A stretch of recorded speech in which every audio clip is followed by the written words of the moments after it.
तो कैसे हो दोस्तों, मैं लेकर आ गया हूँ फिर से आपके लिए बहुत ज़बरदस्त वीडियो।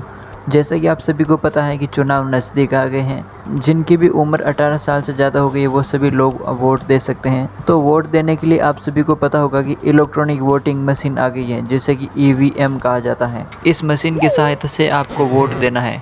तो आज की इस वीडियो में हम बात करने वाले हैं कि आखिरकार इलेक्ट्रॉनिक वोटिंग मशीन किस प्रकार से काम करती है और इस मशीन के क्या क्या फ़ायदे हैं। इन सभी के बारे में मैं आपको आज की इस वीडियो में सारी जानकारी बताऊंगा। चैनल पर नए हो तो चैनल को सब्सक्राइब करें। तो सबसे पहले हम बात कर लेते हैं कि ईवीएम होता क्या है। इसका full form electronic voting machine होता है। ये इलेक्ट्रॉनिक साधनों का प्रयोग करते हुए वोट डालने या वोटों की गिनती करने के कार्य को करने में सहायता करती है। ईवीएम को 2 यूनिटों से तैयार किया गया है। पहला कंट्रोल यूनिट और दूसरा बैलेट यूनिट। इन यूनिटों को केबल से एक दूसरे से जोड़ा जाता है। तो ईवीएम एक पोर्टेबल इलेक्ट्रॉनिक उपकरण है जिसका इस्तेमाल चुनाव करवाने के लिए किया जाता है। इसका इस्तेमाल संसद के साथ साथ नगरपालिकाओं जैसे स्थानीय निकायों के चुनाव में भी किया जाता है। ईवीएम एक माइक्रो कंट्रोलर आधारित डिजाइन है जो मतदान का सुरक्षित और सुदृढ़ होना सुनिश्चित करता है। ईवीएम में एक व्यक्ति केवल एक वोट डाल सकता है, जिससे इसमें अमान्य वोटों की गुंजाइश नहीं होती है और वोटों की गिनती सटीक और कुशल तरीके से होती है। ईवीएम वोटिंग डेटा को सालों तक अपने पास रखती है, जिसे ज़रूरत पड़ने पर निकाला जा सकता है। तो इसके बाद हम बात कर लेते हैं आखिरकार इलेक्ट्रॉनिक वोटिंग मशीन कैसे काम करती है। तो ईवीएम में एक बैलेटिंग यूनिट और एक कंट्रोल यूनिट होती है।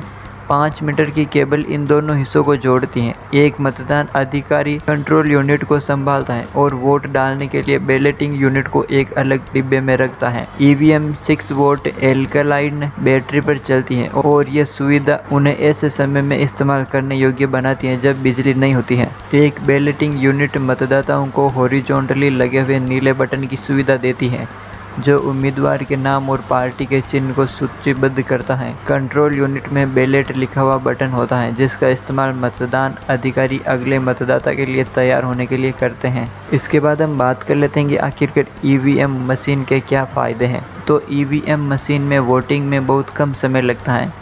वोटों की गिनती और परिणाम घोषित करने में भी पिछली प्रणालियों की तुलना में कम समय लगता है। बिना नुकसान पहुंचाए ईवीएम के प्रोग्राम में बदलाव नहीं किया जा सकता, जिस कारण वोटों में हेराफेरी नहीं की जा सकती। ये वोट की धोखाधड़ी को रोकता है। ईवीएम में सीलबंद सुरक्षा चिप होती है। ईवीएम के सिस्टम से कोई छेड़छाड़ नहीं कर सकता और सुरक्षा में सेंध भी नहीं लगा सकता। 1 मिनट में एक ईवीएम में सिर्फ 5 लोग ही वोट डाल सकते हैं। ईवीएम मशीन में वोटिंग डेटा 10 साल तक सुरक्षित रहता है। ईवीएम में एक नोटा बटन होता है, जिसे कोई भी उपरोक्त में से कोई नहीं संबंधी वोट करने के लिए दबा सकता है। ये व्यक्त कर सकता है कि वे इस पद के लिए किसी उम्मीदवार को उपयुक्त नहीं समझते हैं। हालांकि इतने सारे फायदे इसके हैं, इसके अलावा ईवीएम के कुछ नुकसान भी हैं। तो इसके बाद हम बात कर लेते हैं ईवीएम के नुकसान के बारे में। तो ईवीएम में उम्मीदवारों के नाम केवल राज्य की भाषा में होंगे।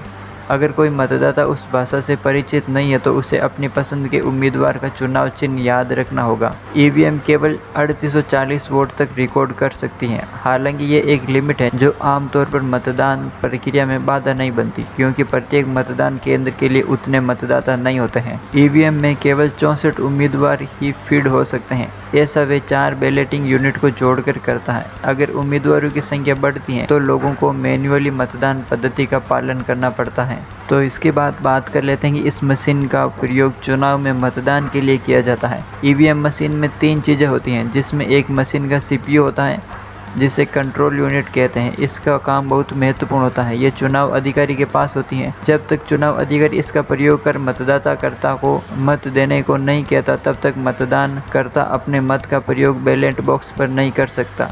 कंट्रोल यूनिट को अधिकारी द्वारा प्रयोग कर ईवीएम पर मतदान के लिए व्यवस्था की जाती है। तो इस तरह से इलेक्ट्रॉनिक वोटिंग मशीन का प्रयोग किया जाता है। जो भी लोग 18 साल के हुए हैं वो अपना कीमती वोट इस बार ज़रूर दें। तो मुझे उम्मीद है आज का वीडियो आपके लिए बहुत ही यूज़फुल रहा होगा। चैनल पर नए हो तो चैनल को सब्सक्राइब करें।